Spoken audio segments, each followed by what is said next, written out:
If you struggle with shyness or social anxiety, check out our free No BS training course with actual useful advice you can do from home. None of that just get out there nonsense. The link is in the description below. For now, let's get to today's question.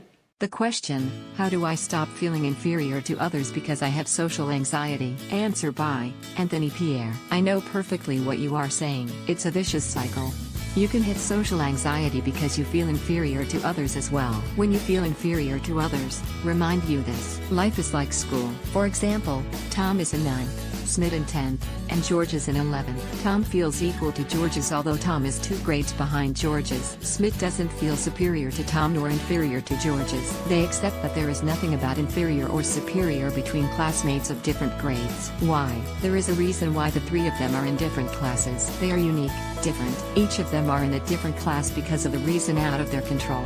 Perhaps, their ages, the time they got to school, or one was sick and missed a year of class. They are in different class, but they are still equal. There is nothing special about being in a superior class than another. We just accept the reality and live with it. Now, let's talk about your social anxiety. You are not the only person to feel socially anxious or awkward. Do you mean everybody who suffer from social anxiety should feel inferior to people who are socially confident? Stop feeling inferior for something out of your control. It's not a crime to have social anxiety. You are not inferior or superior to everyone.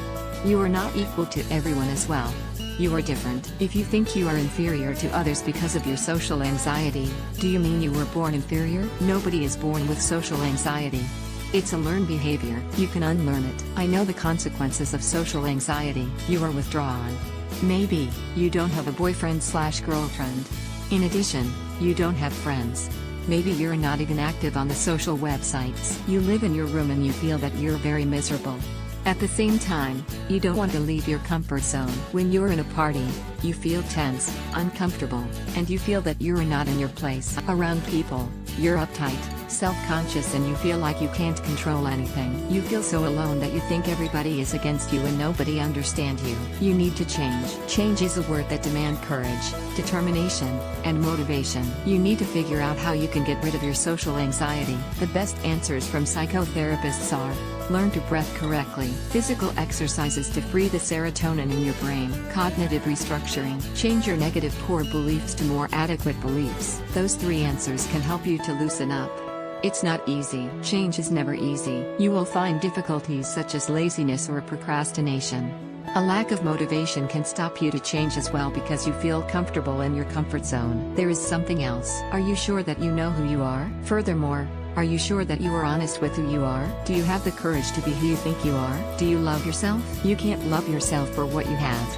However, you can genuinely love yourself because you are yourself. It's that simple. You have to love yourself like you would love your child only because it's your child. Think about it. Answer by Ryan Mallett. I feel you, man. That feeling that everyone hates you.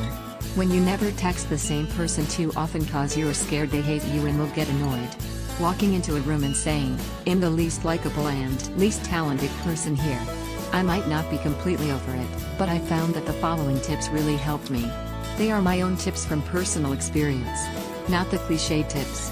All might not apply to you. In school I used to literally leave school halfway because I hated being around people and I had a psychosomatic stomach problem. Find some good productive hobbies, anything fun and anything you are good at. Think about it, if you can do something fun very well, you have something to give you self-worth and self-appreciation. Also it gives you a conversation topic. It helps a lot. Don't waste time thinking. If you have social anxiety, you are already overanalyzing everything and creating problems that never existed. Soon you start avoiding people. They get over you and then you wonder why no one likes you. Spend time practicing your hobby or something. This is 2A. People don't really care about you. No one really stops and thinks, remember how that guy said, "It's nice to eat you." Or has so short/fat/dark I don't want to be friends with him. Find a supportive friend circle. Don't waste your time with people who make you feel inferior. If you told them about your anxiety, but they didn't care, move on. Therapy helps. You aren't mental, but you need someone to talk to. Maintain a decent schedule. Make sure you have a decent schedule. This allows you sleep on time, spend enough time on grooming etc. so that you don't let yourself go. Sleep helps a lot. The more tired you are, the worse. Don't sleep gripe. If you slept for 4 hours last night, Don't sweat it. If you do, you would condition yourself to be miserable. Also, you'd worry about the next night's sleep. Answer by Andrea Lee. I suggest to aim for being your personal best. Don't compare. Stop criticizing yourself. Think of yourself as a rainbow. Clear out the clouds. If you walk with the feeling that you are here to spread kindness, generosity and friendship, your body language will show it. Think of yourself as a light that walks in the room. That light follows you everywhere you go. That mental imagery will do miracles in your life. People will be drawn to you. Being a person of the light doesn't require verbal communication in the beginning. It opens doors for you. However, trust is gained, not just given out.